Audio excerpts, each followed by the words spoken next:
Hello, everybody, and thank you so much for stopping in to see how we are doing on our 50 state tour. As you know, we are more than halfway. We are currently in Arizona, but getting ready to head out tomorrow. So we've been at Chelsea's house here with her and her fiance. It was a record breaking 120 degrees here in Arizona today. And we got some pool time that I was really looking forward to because I'm a water person and I just love my downtime by the pool. And that's where I feel like I do my best relaxing. Happy Father's Day because you will be listening to this tomorrow, but today is Father's Day.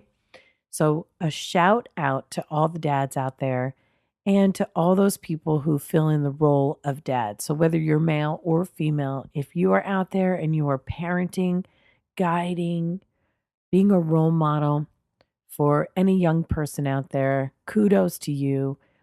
You know, it truly does take a tribe. We can never have too much support for our kids, too much guidance, too much love, too much awareness. So, if you're out there doing that, and as you know, I was a high school teacher for 12 years. I know how many kids are out there who either, you know, don't have a father, don't have a mother, or sometimes if they do, they're just not able to be present, to be that guiding force. So if you're out there doing that in whatever capacity you're doing that, thank you and happy Father's Day to you. Happy Father's Day to my dad, and happy Father's Day to poor John, who I'm missing a lot today. But I saw pictures, and John and Mackenzie had a fabulous day on the beach, so I'm not really feeling bad for them. I'm just missing them a lot today. So I went to the pool and sizzled in the boiling water in 120 degrees. But I actually spent a lot of the day in the shade. But anyway, while I was out there, had a great time relaxing, came back, turned on the ceiling fan. You ever have a day in the sun and you just come back and what you really want to do is turn the ceiling fan on and do some relaxation, clear your mind. So I did, and I turned on the Deepak Chopra and Oprah meditation series because that's what I use to meditate. And it's a 21-day series. They do it for free. And a matter of fact, I think they're starting another free one coming up. So you might want to go to chopracenter.com to see if they have a free one coming up soon. Because if they do, definitely get involved in it. It's life-changing. It truly is. Because once you clear away all that static that you have in your mind and you just allow your subconscious to surface. And the only thing that you're doing when you try to meditate is that you're just trying to stay focused on the meditation, and you're going to realize how many things cross your mind. And you have to keep bringing yourself back to the mantra of the day. So I definitely found myself struggling with that a little bit today because we're leaving again in the morning and I want to reach out to this person, reach out to that person, talk to Chelsea about this and Cassie about that, and all of those things. So I did struggle a little bit with that. And of course, feeling like, should I be meditating right now? Should I be doing this or should I be doing that? Um, you know, I already got my clothes situated, but it's like, what are we doing for dinner? Should I be down there starting dinner? Things like that. The same things, even though we're out on the road, the same things most of us deal with on a daily basis. So what I decided to do was make myself feel better by moving towards getting tomorrow's show ready, which is my priority for each day for you. So taking in everything that I was taking in from my meditation, something that I've touched on before was brought up, and the centering thought for today's meditation with Oprah and Deepak Chopra is my true self can be trusted to lead me. Now, if you listened to yesterday's episode, you would hear my conversation with somebody by the name of Donna McManus. And Donna had been in the Air Force. She had been a hospice nurse for 8 years. She's had a lot go on in her life, and she talks about really just lacking in self-worth and and having the confidence to do what she wanted out of life rather than what she had to do to provide for her kids to survive each day. So she right now is kind of moving around the country, helping elderly people who are family members because she was a hospice nurse. And really, she's realized this is part of her passion is helping the elderly. So she's going to move into a career of some kind that she wants to start on her own um, in a little while, but she's not really sure what that looks like for her. And so when I heard this centering thought today, which was my true self can be trusted to lead me, it really feels like a follow-up from my conversation with Donna, as well as where I am at in my personal stage of this 50-state journey that we're on, and doubts arising about what my goal is, what my intention is in the end. What do I hope will come from what I'm doing? How will I monetize this? You hear a lot that if something is your passion, you'll do it for free. And I've joked before to say, not just do it for free, you'll pay for it. You'll invest in it. And so that's where I have been in my journey with this trip, running a 5-day-a-week show before I left, preparing and planning this journey, which I have to say has just been everything and more that I could have predicted or planned.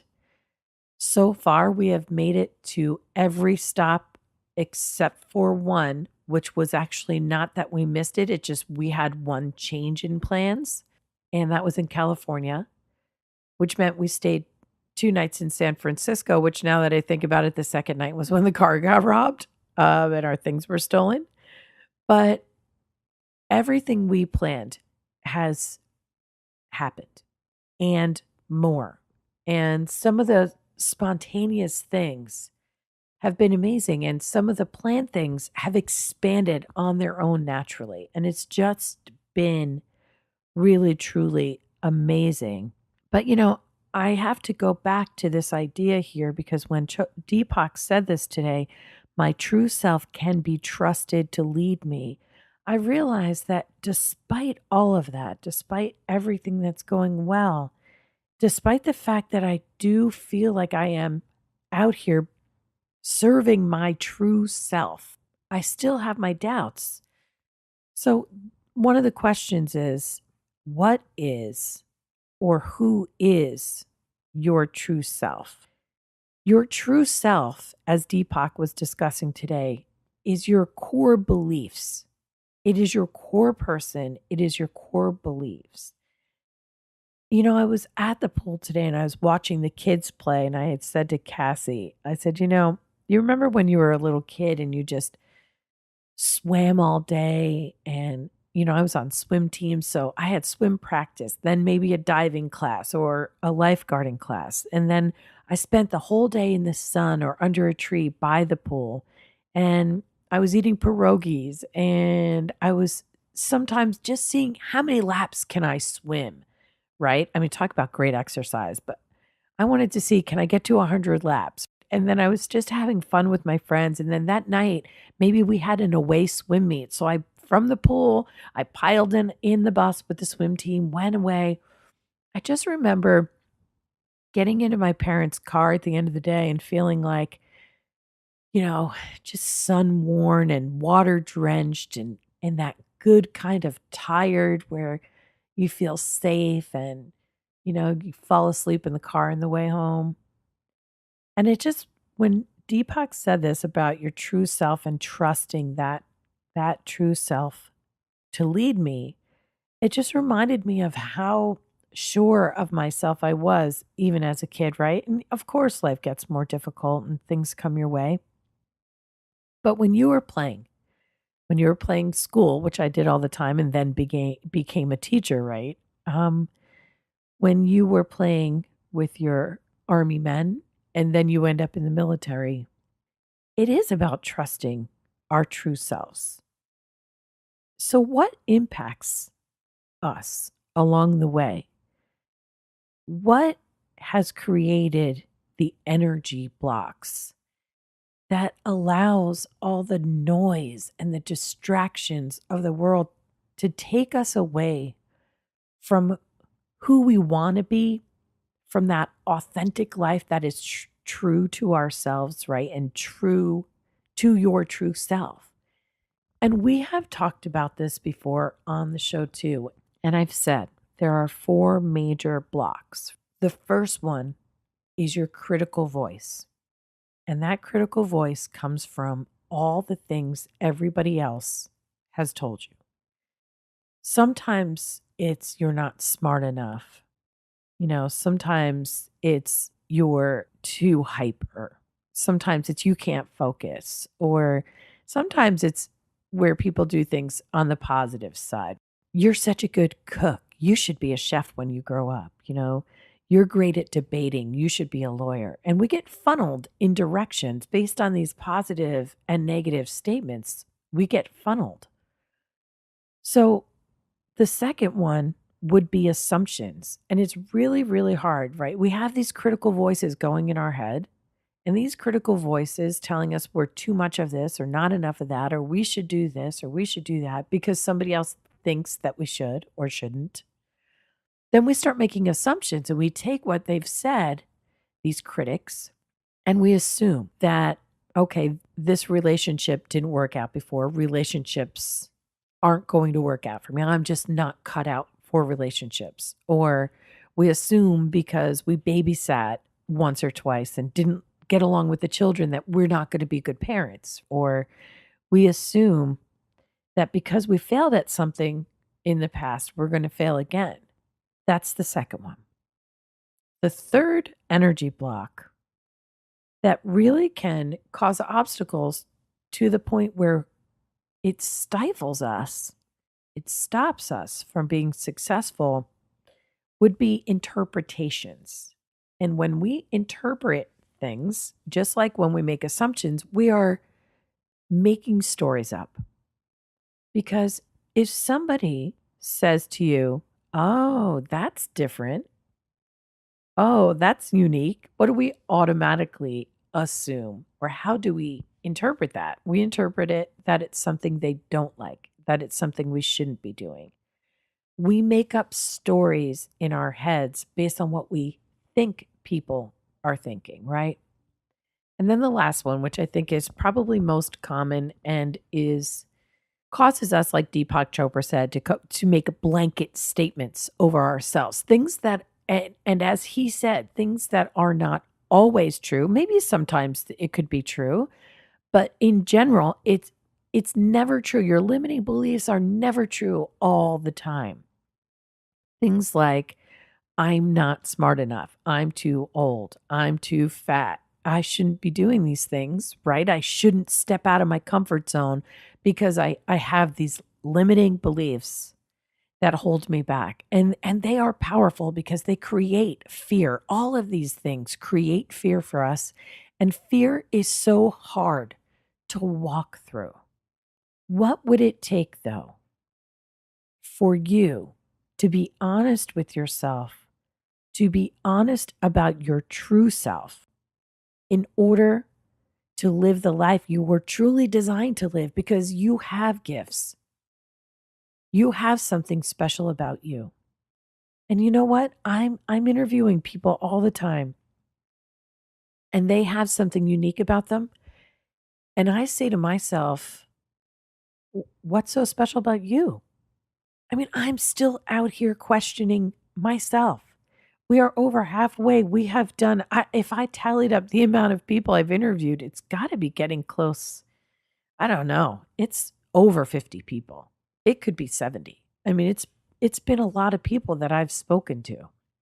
So I say to myself, well, what's the deal with you, Lynette? When are you going to have your own awakening about what your true self is? Because for some reason, I'm able to identify it so easily, I feel, in other people, and I struggle for myself. I'm a work in progress. I never want to be done anyway. So I'm working in the right direction, I feel. But something that helps me work through this every day is that your true self is always in the present. Reminding myself that my true self, who I am, my core beliefs, my core person, who I'm meant to be, how I view the world, is always in the present. And that nothing that's happened in the past, there's nothing in the past, no amount of pain that can hurt me today, because I'm always in the present. The person you were born to be and the person you are right now today is the same person. What can we do to get the distractions, to get the noise, to get past events, to get memories, to get assumptions, to get interpretations, limiting beliefs, and all of those critical voices out of our heads? I'm going to leave you with one thought, because I'm working on this with you, everybody. Now that you know this, maybe you didn't know it before, view every day as a fresh, totally fresh start, a new opportunity to let go of the distractions, to let go of the voices, and to quiet the noise. And I know something that's been helping me is meditation. Try that. Get a guided meditation. Go to chopracenter.com and try out one of their free ones. Just give it a shot, because that noise in the background is what's distracting us from our true selves. And we all deserve to let that person surface and to live a life that is true to them. I know I'm on the start of that. I know I've only just begun. And I would love it if you started with me. That's it, everybody. Please reach out. Lynette at motivatemepodcast.com. I would love to hear from you. Give me your thoughts on this and let me know where you stand and how you're doing, because your opinion matters to me. Your experiences matter to me, and you're the reason I'm out here. So you motivate me. I'm Lynette Renda. And I talk to you, and I talk to you, and I talk to you, and I talk to you. And we love, and we hate, and we demonstrate. We try to relate. This is my breakthrough. Whoa. Said now, this is my breakthrough. Whoa. Oh man, this is my breakthrough. Whoa. Said now, this is my breakthrough.